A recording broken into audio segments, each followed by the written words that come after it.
આ કાર્યક્રમ આવું નહીં ચાલે. આ તો સાંસદ સાહેબ પોતે આવવાના હતા, બધાએ આગ્રહ કર્યો એટલે હું આવ્યો છું. મારો આ રિક્ષાનો મારો વિરોધ છે ભાઈ. ડીઆરટી વાળા આવી છકડીઓ આપીને કાલે ઉઠીને સરપંચ પર માટલા ધોવાવાના, એને મેન્ટેનન્સ ક્યાંથી કરાવવાનું? તમે કંટ્રોલ તો પાસ નથી કરતા. દુકાનો લગભગ એવું હોય છે બરોબર. જયદરભાઈ બોલે એટલા એના દુકાનો સુધે બોલે. બસ સાચી વાત હોય ને તેમાં હું સમર્થન કરું છું.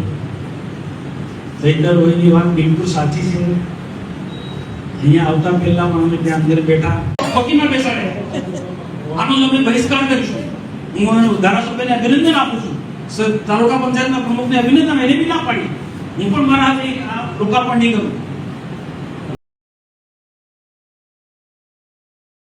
તો મને એવું હતું જે રીતના ટીડીઓ શ્રીએ કીધું કે આખી કાયા પલટ થઈ જવાની છે આ રિક્ષાઓ લઈ જવાથી, ડેડિયાપાડાની આખી કાયા પલટ થઈ જવાની છે, ગંદકી દૂર થઈ જવાની છે.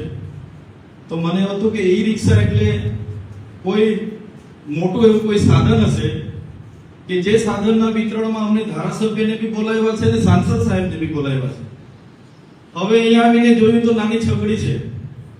હવે છકડીને સરપંચ લઈ તો જશે, ચાલો અમારા માન સન્માન તમારા બધાનો આગ્રહ છે. એ છકડીને લઈ તો જશે, પણ એ છકડીને લઈને ફરશે કોણ? બરાબર છે. બજેટ કેટલું છે ભાઈ? કોણ છે એના નિયામકમાંથી? કોણ આવ્યા છે? ડીઆરટી નિયામકના કોઈ છે? મને જણાવશે આનું બજેટ કેટલું છે?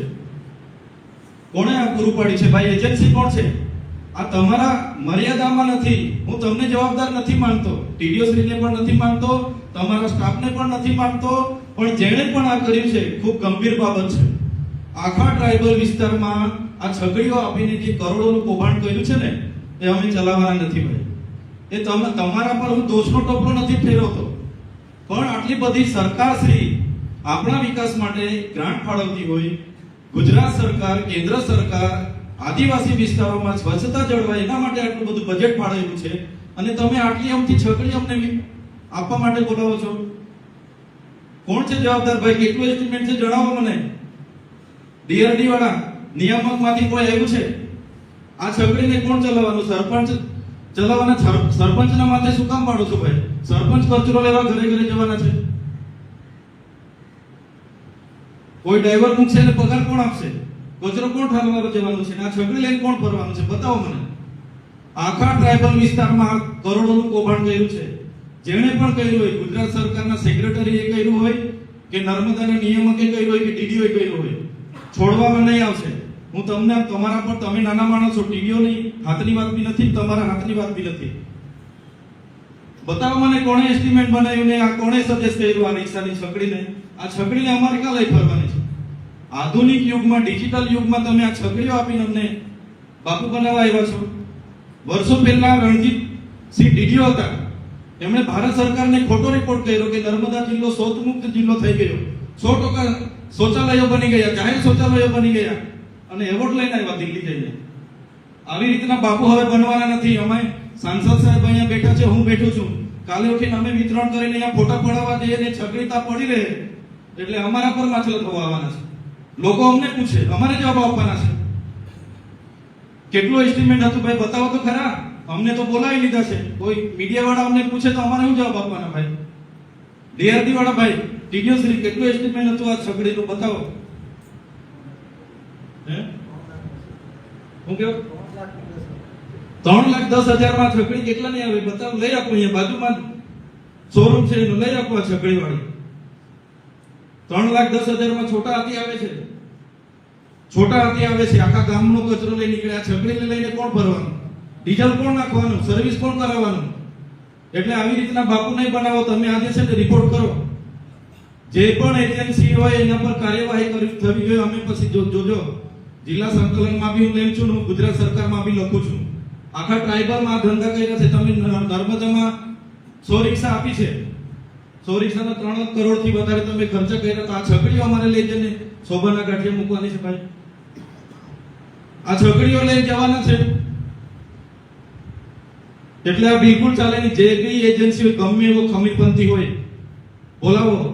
હું તો આ વિતરણ નથી કરવાનો ભાઈ. હું જાઉં છું, હું વિરોધ કરું છું. આ છકડીને કોણ લઈ જવાનું? અમારો સરપંચ આવ્યો, એને બી કેમ ભાઈ લઈ નહીં આવતો? એટલે લઈ આવે તો તારા ઘરે જ મૂકજે, તમારા ઘરે મૂકો. આને ગામમાં કોણ ફેરવશે? તો પછી યાર આવી મજા કરવાની. છોટા 3 લાખમાં તો છોટા હાથી આવે છે. આ 1.5 લાખની તે છકડી અમને આપી દેવાના તમે. એટલે હું આ કાર્યક્રમ આવું નહીં ચાલે. આ તો સાંસદ સાહેબ પોતે આવવાના હતા, બધાએ આગ્રહ કર્યો એટલે હું આવ્યો છું. મારો આ રિક્ષાનો મારો વિરોધ છે ભાઈ. ડીઆરટી વાળા આવી છકડીઓ આપીને કાલે ઉઠીને સરપંચ પર માથલા ધોવાવાના, એને મેન્ટેનન્સ ક્યાંથી કરાવવાનું? તમે કંટ્રોલ તો પાસ નથી કરતા. નલ સે જલ આખું ઊભું છે, એજન્સીઓને બધાને કામો આપી દીધા. હવે સરપંચના માથે પાડો કે સરપંચ મેન્ટેનન્સ કરશે, એ બિચારો ક્યાંથી કરવાનો છે? એટલે હું વધારે નથી કહેતો. ગુજરાત સરકાર, ભારત સરકાર ખૂબ જ ગંભીર છે. લોકોનું ઉત્થાન થાય, વિકાસ થાય. અમે ગૃહમાં બેસીએ છીએ, અમને ખબર છે સરકાર ખૂબ સારા પ્રયાસો કરે છે. આટલું મોટું બજેટ આવે છે, પણ આદિવાસી વિસ્તારમાં જાણે કોઈ ધ્યાન જ નહીં આપતું હોય. ગમે તે બિનજરૂરી યોજનાઓ તમે અહીંયા લાવીને મૂકી દેવ, અમને બોલાવીને વિતરણ કરાવી દેવ. ગામમાં જઈને પડી રહી છે. આગળ ટ્રેક્ટરો આપ્યા હતા તે એમ જ પડી રહેલા છે. કોઈ મેન્ટેનન્સ કરવાવાળો ડ્રાઈવર હોય તો કોઈ ચલાવવાનું ને. એ ટ્રેક્ટરો સરપંચ થોડો ગામમાં લઈને ફરવાનો. એટલે એની નિભાવણી કોણ કરશે? એનું સમારકામ કોણ કરશે? એની બી વાત કરો. એનું ડીઝલ કોણ ભરશે? એની બી વાત કરો. ને આ છકડી તો 1.5 લાખમાં મળે છે ભાઈ. બધી 1,70,000 હશે. 3 લાખમાં તો છોટા હાથી મળે છે. તમે છોટા હાથી આપો. આ છકડી કોઈ લઈ નહીં જાય. આવી છકડી બરાબર છે. એટલે હું તો મારો ફોટો પડાવવા છકડી હાથે ઉભો નથી રહેવાનો. બરાબર. કાલે ઉઠી તો અમે બદનામ થયા છકડીઓના ચક્કરમાં. ગુજરાતમાં ટ્રાઇબલ વિસ્તારમાં 14 જિલ્લામાં આ છકડીઓ કેટલી આપી છે, કોણે આપી છે અને કોની ભલામણથી આપી છે, મેં ગુજરાત સરકારમાં હમણાં જ લખું છું. આપણા નિયામકે આજે આપણા જિલ્લામાં કર્યું છે એને પણ હમણાં જ લખું છું. અને જે પણ કાર્ય જવાબદાર હશે એના પર કાર્યવાહીની હું માંગ કરીશ. નહીં તો આવનારા દિવસોમાં કલેક્ટર હોય કે ડીડીઓ હોય એમના ચેમ્બરોમાં બી જવું પડશે તો અમે જઈશું. ધન્યવાદ.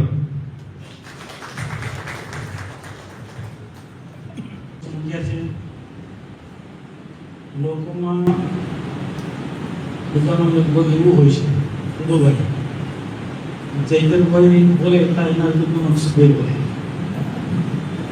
બસ સાચી વાત હોય ને તેમાં હું સમર્થન કરું છું.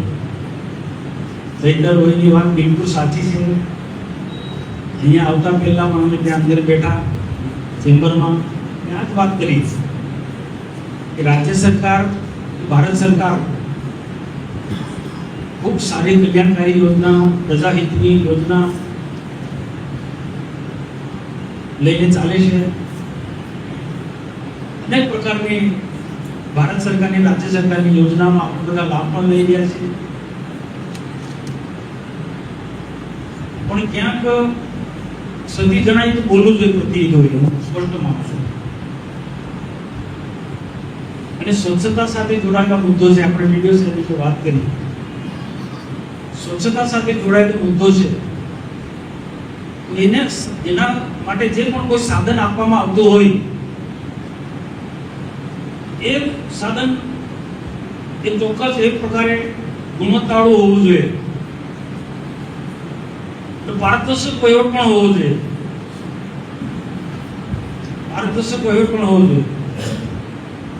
હું સરકારની ઘણી યોજના વિશે બહુ સ્પષ્ટ બોલું છું કે ગુજરાતમાં ડીસેક ચાલે છે.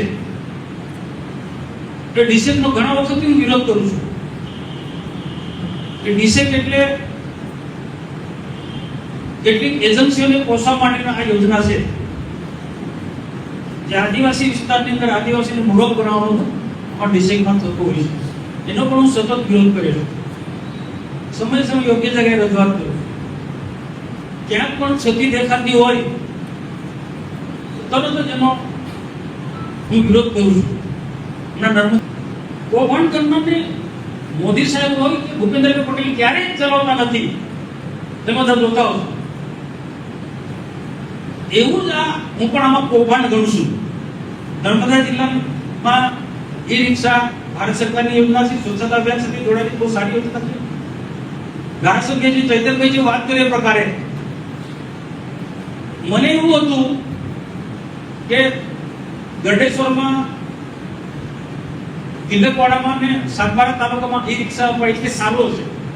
પણ થોડીક માહિતી મેળવીને આજે સવારમાં 9, 9:30 એટલી વિસ્તૃતપૂર્વક માહિતી મને મળી કે આ તો 4-5 મહિના પણ નહીં ચાલે, ખકડધજ થઈ જશે. એ પોતાનું સદન છે. અને પહેલા તો એ જોવું જોઈએ કે સ્વચ્છતાના સાધનમાં તમને ઈ-રિક્ષા જોઈએ છે કે બીજું શું શું જોઈએ છે, એ સરપંચોને પૂછવું જોઈએ. સરપંચોને પૂછ્યું નથી, તાલુકાના અધિકારી પણ પૂછ્યું નથી.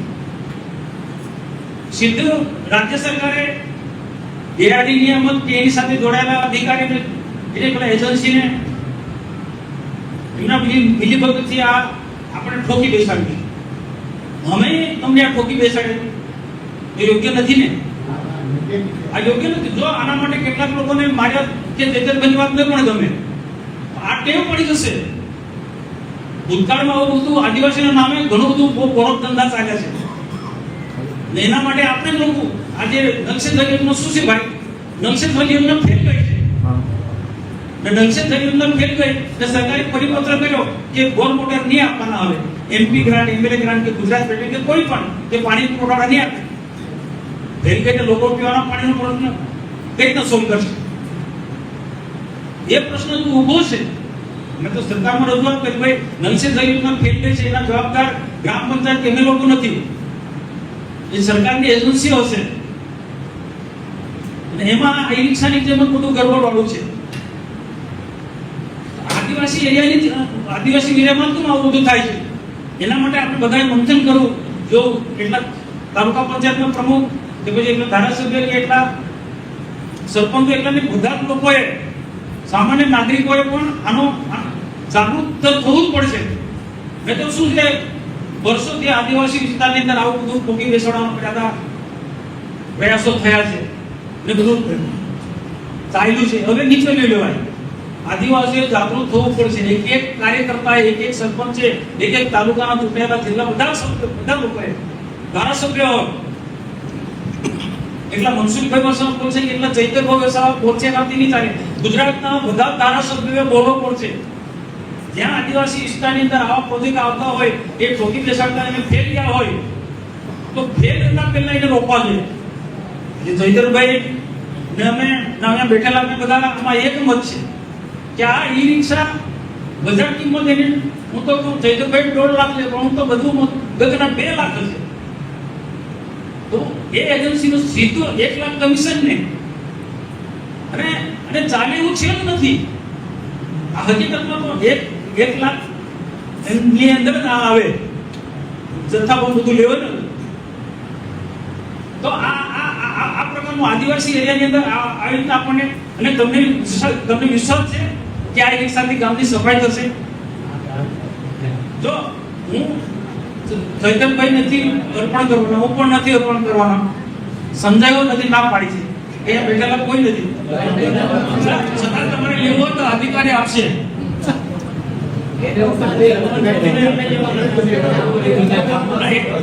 બધાને એવું થતું કે મનસુખભાઈ ધારાસભ્ય વિરોધ કર્યો એટલે અમને સાધન ના મળે, એવું ના થવું જોઈએ. તમારે જેને લેવો હોય તો લઈ જાવ. આ ટીડીઓના હાથે છે, બીજા અધિકારીના હાથે તમે આ અમારા હાથે આ ખોટું સાધન. હવે આની નોંધ લેવાની જોઈએ સરકારમાં. હવે આ પ્રોજેક્ટ આદિવાસી પકીમાં બેસાડે, આનો અમે બહિષ્કાર કરીશું. હું ધારાસભ્યને અભિનંદન આપું છું, તાલુકા પંચાયતના પ્રમુખને અભિનંદન. એને બી ના પાડી, હું પણ મારા હાથે આ લોકાર્પણ નહીં કરું. આ પ્રકારનું ચલાવી નાખીશું. તો આજે આ ઈ-રિક્ષાનો કાર્યક્રમ અમે લોકાર્પણ કરવાનો નથી. ત્યાં પત્રકાર મિત્રો પણ થોડું પોઝિટિવ લે. આમાં કઈ જયદેવભાઈ મનસુખભાઈ ભેગા થઈ ગયા એવું નથી, પણ આદિવાસીના હિતની વાત છે. અને આદિવાસીનો હક અધિકાર હોય કે આદિવાસી ના માટે કોઈ પણ સારી બાબત હોય ત્યાં બધા લોકોએ પાર્ટી પોલિટિક્સ ઉપર આવવું જોઈએ. આખરે આદિવાસીનું કલ્યાણ કરવું છે, આદિવાસીનું ભલું કરવું છે. આપણા વિસ્તારની અંદર રાજ્ય સરકાર અને ભારત સરકારની ખૂબ સારી સારી યોજનાઓ છે. એ યોજનાઓનો સારી રીતના અમલ થવો જોઈએ. સ્વચ્છતા સાથે ઘણા બધા છેતર વસાવાની ઈ-રિક્ષા લોકાર્પણ બાબતે ચોખ્ખી ના હતી, ચોખ્ખો વિરોધ હતો. પણ મનસુખ વસાવા બાજુમાં બેઠા હતા. હવે મનસુખ વસાવાનો શું જવાબ આવશે એના ઉપર લોકોની નજર હતી, એના ઉપર લોકોનું ધ્યાન કેન્દ્રિત હતું. પણ મનસુખ વસાવા જેમ જ ઉભા થયા તેમણે તરત જ કહ્યું કે ચેતર વસાવાએ ના પાડી છે એટલે મારી પણ ના જ રહેશે, કારણ કે ચેતર વસાવાની વાતથી હું સહમત છું. મેં પણ સર્ચ કરાવ્યું છે, મેં પણ જાણ્યું છે કે આ ઈ રિક્ષા આ વિસ્તારમાં ને આપણા વિસ્તારમાં ચાલે એવું જ નથી. 4-6 મહિનામાં પડી રહે છે. એમણે તો ત્યાં સુધી કહી દીધું કે ઈ રિક્ષા તમે હોલસેલમાં ખરીદો, ક્વોન્ટિટીમાં ખરીદો તો 1 જ લાખ રૂપિયામાં મળે છે. 2 લાખ રૂપિયાથી વધારાનો નફો એજન્સી વાળા લે છે, પૈસા ખાય છે. આદિવાસી વિસ્તારની યોજનામાં લાખો રૂપિયા કમાય છે, એમ પણ એમણે તો કહી દીધું. અને વધુમાં એમણે એમ પણ કહ્યું કે આ રિક્ષા લોકાર્પણ બાબતે ચેતર વસાવાની ના છે, તો મારી પણ ના જ છે. હું પણ આ ઈ રિક્ષા લોકાર્પણ નહીં કરું. આ જોઈને તમને પણ લાગશે કે ચેતર વસાવા અને મનસુખ વસાવા પાસે ઘણા નેતાઓએ શીખવા જેવું છે કે તમે ચૂંટણી બાબતે લડો છો, મત માટે લડો છો, તમારા વિસ્તારના કામો માટે લડો છો, પાર્ટી અલગ છે તેના માટે લડો છો, પણ જ્યારે સમાજ અને સમાજના ભંડોળની વાત આવે છે, સમાજની ગ્રાન્ટની વાત આવે છે, સમાજના આદિવાસી વિસ્તાર થકીની ગ્રાન્ટના પૈસાનો વેડફની વાત આવે છે, ત્યારે આ બંને નેતા એક થઈ જતા હોય છે. એના પાસેથી ઘણું શીખવા જેવું છે. મનસુખ વસાવાએ પણ ના પાડી છે ઈ રિક્ષાની, ચેતર વસાવાએ ના પાડી છે, તાલુકા પંચાયતના સભ્યએ પણ ઈ રિક્ષા લોકાર્પણ માટેની ના પાડી છે. જેથી રાજકારણમાં નવો ગરમાટો પણ આવ્યો છે. લોકોએ ચેતર વસાવા અને મનસુખ વસાવાને ખૂબ જ સરાહનીય છે અને એમણે કહ્યું છે કે સમાજ માટે કામ કરતા હોય ને સમાજ માટે લડતા હોય તો નેતા હોય તો ચેતર વસાવા અને મનસુખ વસાવા જેવા હોવા જોઈએ. પાર્ટી અલગ છે, બંને લડે છે, પણ એક મંચ ઉપર સમાજ માટે રહે છે.